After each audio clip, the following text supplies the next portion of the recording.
Cessez le feu. Voilà le mot d'ordre qui retentit à travers le monde. Cessez le feu. Voilà le message qui nous vient du secrétaire général de l'ONU, du pape et de nombreux chefs d'État d'Irlande, de Suisse, d'Espagne, du Mexique et de tant d'autres. Cessez le feu. Voilà ce qui a rassemblé des dizaines de milliers de citoyens hier encore à l'appel de la CGT, de la FSU, de Solidaires, d'Attaque, de la France Insoumise et de nombreuses autres organisations. Voilà ce qui a rassemblé en France, en Europe et dans le monde. Cessez le feu. Voilà l'appel que vous vous refusez toujours à lancer. Dans le concert des nations pour la paix, la voix de la France manque. À l'heure où je parle, 1400 Israéliens ont été tués et 5100 blessés par les crimes de guerre perpétrés par le Hamas. À l'heure où je parle, plus de 5000 Palestiniens ont été tués et 15 000 blessés par les crimes de guerre de Tsahal. S'il vous plaît. Nous pensons à tous les otages détenus aujourd'hui, parmi eux à nos compatriotes, que vienne au plus vite leur libération. Nous pensons aux 200 morts étrangers, aux 30 familles françaises endeuillées, ainsi qu'aux 7 Français aujourd'hui disparus. Face à cette spirale de la violence, la France doit parler d'une voix forte pour œuvrer à la paix et au cessez-le-feu. Car seul un cessez-le-feu immédiat permettra de sauver des dizaines de milliers de vies innocentes. Seul un cessez-le-feu permettra que les otages puissent être libérés et que les bombes cessent de pleuvoir sur une population palestinienne prise au piège dans ce que Dominique de Villepin appelait à juste titre une prison à ciel ouvert.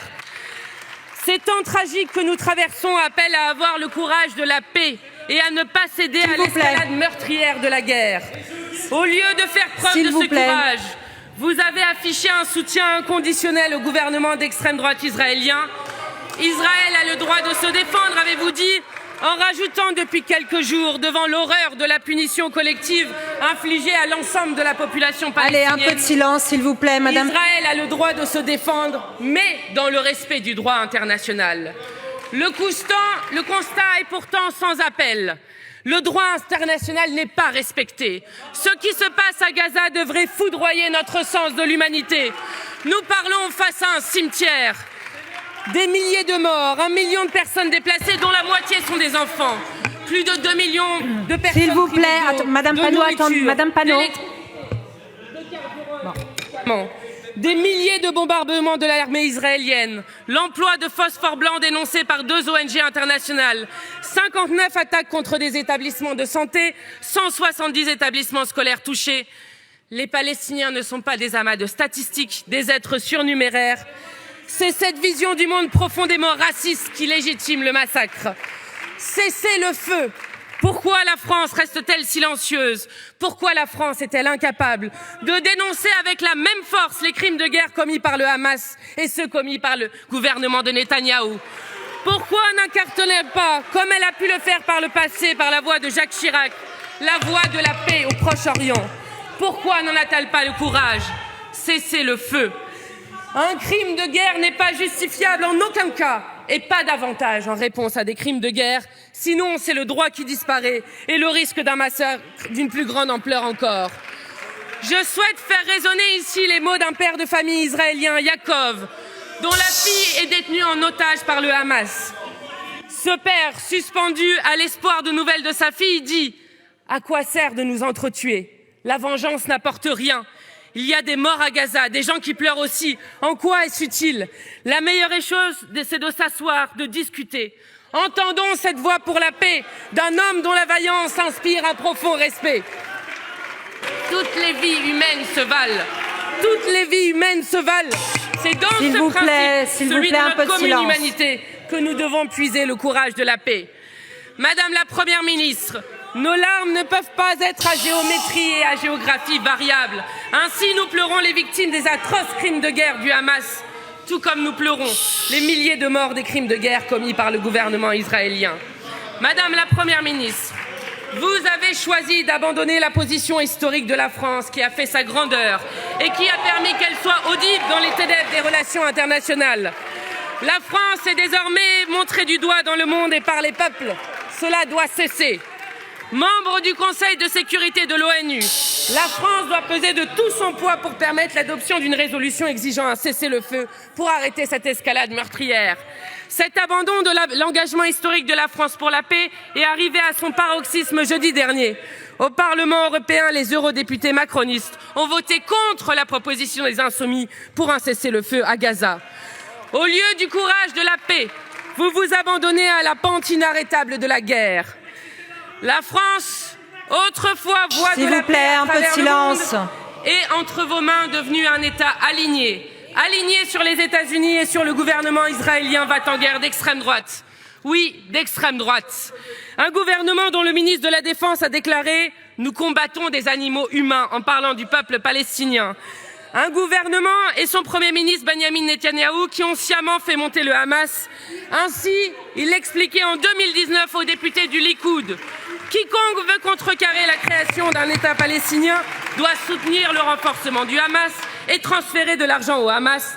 Cela fait partie de notre stratégie. Voilà à qui vous apportez votre soutien inconditionnel. Égard à ceux qui n'en feraient pas de même.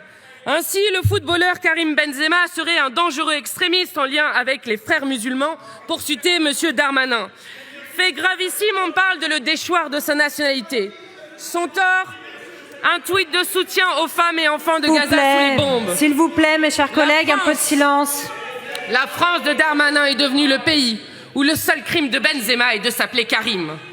Madame la Première ministre, rendez-vous compte, il n'y a qu'en France où la solidarité avec un peuple bombardé depuis 14 jours est criminalisée. Ainsi, votre ministre de l'Intérieur, encore lui, a commencé par interdire systématiquement toutes les manifestations de soutien au peuple palestinien, manifestations pourtant autorisées partout à travers le monde. Il n'y a qu'en France où un responsable de la CGT est arrêté à 6 heures du matin chez lui pour apologie du terrorisme du fait d'un tract appelant à la paix. Il n'y a qu'en France où le président de l'Union juive pour la paix est arrêté à Strasbourg et mis en garde à vue parce qu'il était présent à une manifestation de soutien au peuple palestinien. Madame la Première ministre, la France doit urgemment agir pour le cessez-le-feu, pas faire taire ceux qui le demandent. Cessez-le-feu, Madame la Première ministre. Voici les mots que la France doit retrouver. Cessez-le-feu. Voilà les mots que nous prononçons depuis plus de 2 semaines désormais et qui nous valent tombereaux d'insultes et menaces de mort. La gravité du moment appelle pourtant à la solennité et au sérieux, pas aux polémiques franco-françaises. Depuis 2 semaines, nous sommes repeints en antisémites par des irresponsables. Notre tort, appeler à la paix et parler de crimes de guerre. Je le redis avec force. Contre les antisémites, nous nous tiendrons comme nous l'avons toujours fait, aux côtés de tous nos concitoyens de confession juive. Puisqu'il semble si difficile à certains de l'entendre, peut-être parce qu'ils ne partagent pas en réalité cette position, nous condamnons tous les crimes de guerre, tous sans exception. C'est le point de départ nécessaire pour œuvrer à la médiation et à la paix. C'est la réalité, c'est le courage de la paix. D'aucuns voudraient que la terreur qui s'est déversée ce 7 octobre paralyse la réflexion, qu'elle suspende la pensée jusqu'à l'amnésie. Nous disons que la raison est la seule à même d'éclairer nos décisions. Pour comprendre ce qui se joue, il faut dire la réalité. Ce qui s'est produit le 7 octobre est un épisode abominable inscrit dans l'histoire plus longue d'une guerre asymétrique, faite d'occupation par l'armée israélienne de territoires palestiniens et du blocus de Gaza. Nous assistons à une guerre coloniale qui a connu une escalade inédite en faveur de l'arrivée au pouvoir de l'extrême droite en Israël.